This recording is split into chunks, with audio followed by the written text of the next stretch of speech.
ಬೆಳಗ್ಗೆನೇ ಹಸ್ಬೆಂಡ್ ಎದ್ದು ತಲೆಗೆ ಎಣ್ಣೆ ಹಚ್ಕೊಂಡು ಮಾರ್ಕೆಟಿಗೆ ಹೋಗಿದ್ರು. ಸೊ ನಾನು ಸ್ವಲ್ಪ ಲೀಸ್ಟ್ ಕೊಟ್ಟಿದ್ದೆ ಚಿಕ್ಕದಾಗಿ, ಅದನ್ನು ತರೋದಕ್ಕೆ ಅಂತ ಹೋಗಿದ್ರು.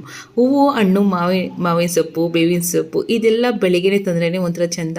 ಹಿಂದಿನಿಂದ ತಂದರೆ ಅದು ಎಲ್ಲ ಒಣಗೋಗಿರುತ್ತೆ ಅಂತ ಅಂದ್ಬಿಟ್ಟು ಬೆಳಗ್ಗೆನೇ ತರಿಸಿದೆ ನಾನು. ಅದನ್ನೆಲ್ಲ ತೊಗೊಂಬಂದಾದಮೇಲೆ ಹಸ್ಬೆಂಡು ಮಕ್ಕಳ ಜೊತೆಗೆ ಸೇರ್ಕೊಂಡ್ಬಿಟ್ಟು ತೋರಣ ಕಟ್ಟೋದಕ್ಕೆ ರೆಡಿ ಆದರು. ಅಪ್ಪ ಒಬ್ಬರೇ ಮಾಡ್ತಿದ್ದಾರಲ್ಲ ಅಂತ ಅಂದ್ಬಿಟ್ಟು ಮಕ್ಕಳು ಕೂಡ ಹೆಲ್ಪ್ ಮಾಡೋದಕ್ಕೆ ಸ್ಟಾರ್ಟ್ ಮಾಡಿದ್ರು. ತೋರಣ ಎಲ್ಲ ರೆಡಿ ಮಾಡಿದ್ಮೇಲೆ ಮಕ್ಕಳಿಗೆಲ್ಲ ಎಣ್ಣೆ ಹಚ್ಬಿಟ್ಟು ಎಲ್ಲರಿಗೂ ಬಿಟ್ಟರು, ಸ್ನಾನ ಮಾಡಿಸ್ಬಿಟ್ಟು.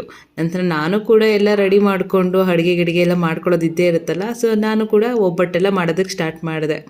ಹೊಸದನ್ನು ಹೊತ್ತು ಯುಗಾದಿ ಬಂದಿದೆ. ಈ ಯುಗಾದಿ ಎಲ್ಲರ ಬಾಳಲ್ಲಿ ಹೊಸ ವರ್ಷ ತರಲಿ, ಬದುಕಿನಲ್ಲಿ ನೆಮ್ಮದಿ ಇರುವಂತೆ ಮಾಡಲಿ. ಹೊಸ ವರ್ಷವು ನಿಮ್ಮೆಲ್ಲ ಕನಸುಗಳನ್ನು ನನಸು ಮಾಡಲಿ, ನಿಮಗೆ ಸಕಲ ಶಕ್ತಿ ಸಾಮರ್ಥ್ಯ ಕಲ್ಪಿಸಲಿ. ಈ ಯುಗಾದಿ ಹಬ್ಬದ ಎಲ್ಲರಿಗೂ ಶುಭಾಶಯಗಳು. ನಾನು ಇವತ್ತು ಬೆಳಗ್ಗೆಯಿಂದನೂ ಅಡುಗೆ ತಿಂಡಿ ಅಂತ ಒಲೆ ಮುಂದೆ ನಿಂತ್ಕೊಂಡ್ಬಿಟ್ಟಿದ್ದೀನಿ. ಒಬ್ಬಟ್ಟು ಮಾಡಾಯಿತು. ಒಬ್ಬಟ್ಟು ಮಾಡಾದ್ಮೇಲೆ ಲಾಸ್ಟಿಗೆ ವಡೆ ಮಾಡಲೇಬೇಕಲ್ವ.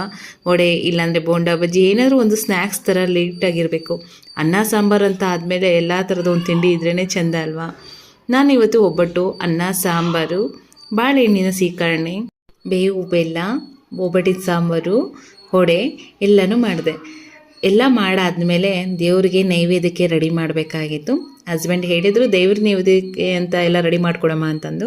ಸೊ ನಾನೆಲ್ಲ ರೆಡಿ ಮಾಡಿಕೊಟ್ಟೆ. ಹಸ್ಬೆಂಡ್ ಪೂಜೆ ಮಾಡಿ ದೇವರಿಗೆ ನೈವೇದ್ಯ ಮಾಡಿ ನಮಗೆಲ್ಲರಿಗೂ ಮಂಗಳಾರತಿ ಕೊಟ್ಟರು. ನಾವು ಕೂಡ ಮಂಗಳಾರತಿ ಎಲ್ಲ ತೊಗೊಂಡಾದ್ಮೇಲೆ ನಂತರ ಹೋಗ್ಬಿಟ್ಟು ಪೂಜೆ ಮಾಡಬೇಕಲ್ವ. ನಮ್ಮ ಅಪ್ಪಗೆ ಕಾಯ್ತಾ ಇದ್ದ, ಅಮ್ಮ ನಾನು ಮಾಡಬೇಕು ಅಂತ. ಫಸ್ಟು ನಾನು ಬೆಳಗ್ಬಿಟ್ಟು ನಿನ್ನ ಕೈ ಕೊಡ್ತೀನಿ, ನೀನು ಮಾಡುವಂತೆ ಅಂತ ಹೇಳಿ ಸಮಾಧಾನ ಮಾಡಿದೆ. ಸರಿ ಅಂತ ಕಾಯ್ತಾ ಇದ್ದ. ನಾನು ಪೂಜೆ ಮಾಡಿದ ತಡ ಅಲ್ಲೇ ಕೊಡು ಅಂತ ತಟ ಮಾಡ್ತಿದ್ದ. ಅಲ್ಲಿ ಹಚ್ಚಿರೋ ಲೋಭನ ತೊಗೊಂಡೋಗಿ ಹೋದ. ನಾನು ಬೇಡ ಅಂತ ಅಂದ್ಬಿಟ್ಟು ನಾನೇ ಹಚ್ಕೊಡ್ತೀನಿ ಬಾ ಅಂತ ಅಂದ್ಬಿಟ್ಟು ಕೊಟ್ಟೆ. ಅಪ್ಪಗೆ ಒಂದು ಒಳ್ಳೆ ಹ್ಯಾಬಿಟ್ ಇದೆ. ಬೆಳಗ್ಗೆ ಮತ್ತು ಸಂಜೆ ಕೈಕಾಲು ಮುಖ ತಗೊಂಡ್ರೆ ಸಾಕು, ಸ್ನಾನ ಮಾಡಿದ್ರೆ ದೀಪ ಹಚ್ಚಬೇಕು, ಊದ್ಗಡೆ ಹಚ್ಚಬೇಕು ಅನ್ನೋದೊಂದು ಮೈಂಡಲ್ಲಿ ಫಿಕ್ಸ್ ಆಗಿಬಿಟ್ಟಿರುತ್ತೆ.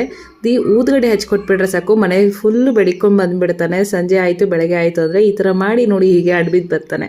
ಸೊ ನಾನು ಇವತ್ತು ಸಿಂಪಲಾಗಿ ಔಟ್ಫಿಟ್ಟಾಗಿ ರೆಡಿ ಆಗಿದ್ದೆ. ಜಾಸ್ತಿ ಗ್ರ್ಯಾಂಡ್ ಏನು ಇರಲಿಲ್ಲ, ಇಷ್ಟೇ ಒಂದು ಸಿಂಪಲ್ಲು.